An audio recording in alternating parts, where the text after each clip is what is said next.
SLBC దగ్గర సహాయక చర్యలు వేగవంతం చేశారు అధికారులు. టన్నెల్ సహాయ చర్యల్లో హైడ్రా డిఆర్ఎఫ్ సిబ్బంది జాయిన్ అయింది. టన్నెల్ కూలిన ప్రాంతంపై నుంచి తవ్వే అవకాశాలపై అధికారులు సమీక్ష చేస్తున్నారు. అయితే ప్రమాద స్థలిలో ఊటనీరు ఉబికి వస్తోంది. దీంతో సహాయక చర్యలకు ఆటంకం ఏర్పడుతుంది. లోపల ఉన్న వారి కోసం ఎయిర్ బ్లోయర్ల ద్వారా అధికారులు గాలిని పంపుతున్నారు. ఈ రెస్క్యూ ఆపరేషన్లో NDRF, SDRF, army, Singareni rescue team, అగ్నిమాపక సిబ్బంది, హైడ్రా, డిఆర్ఎఫ్ బృందం ఇలా మొత్తం 301 మంది సిబ్బంది పాల్గొన్నారు.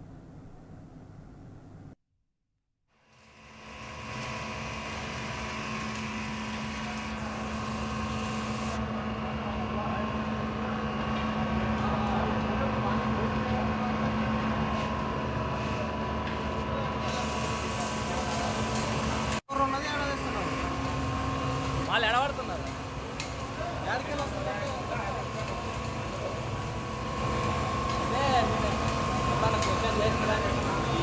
మీ గురించి చాలా గుర్తుపెట్టండి కొడక కవరింగ్లు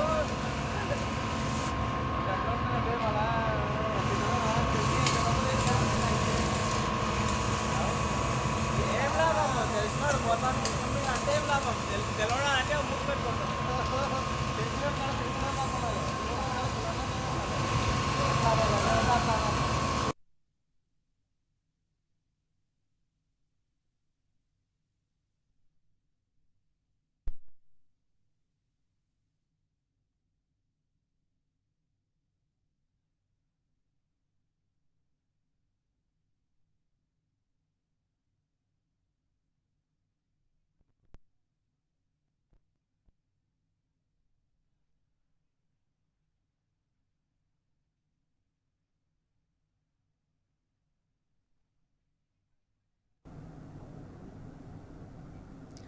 ఎస్ఎల్బీసీ దగ్గర సహాయక చర్యలు వేగవంతం చేశారు అధికారులు. టన్నెల్ సహాయక చర్యల్లో హైడ్రా, డిఆర్ఎఫ్ సిబ్బంది జాయిన్ అయింది. టన్నెల్ కూలిన ప్రాంతంలో పైనుంచి తవ్వే అవకాశాలపై అధికారులు సమీక్ష చేస్తున్నారు. అయితే ప్రమాద స్థలిలో ఊటనీరు ఉబికొస్తోంది.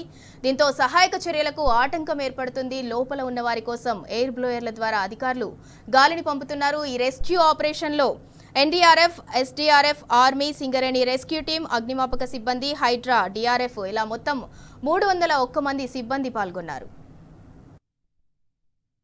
రైట్, ఇక ఇదే అంశానికి సంబంధించి మరింత సమాచారం మా ప్రతినిధి శేఖరాచారి అందిస్తారు.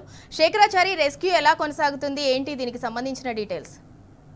ఇక్కడ నిన్న జరిగినటువంటి సంఘటన వద్ద రెస్క్యూ చేస్తా ఉన్నారు. మొత్తానికైతే అండర్ టన్నెల్ కు సంబంధించి 14 కిలోమీటర్ల లోపల జరిగినటువంటి ఈ దురదృష్టకరమైనటువంటి సంఘటన వద్దకు వెళ్లే ప్రయత్నం చేశారు. అక్కడికి వెళ్ళిన తర్వాత 12 కిలోమీటర్ల నుంచి కూడా వాటర్ వచ్చేసింది.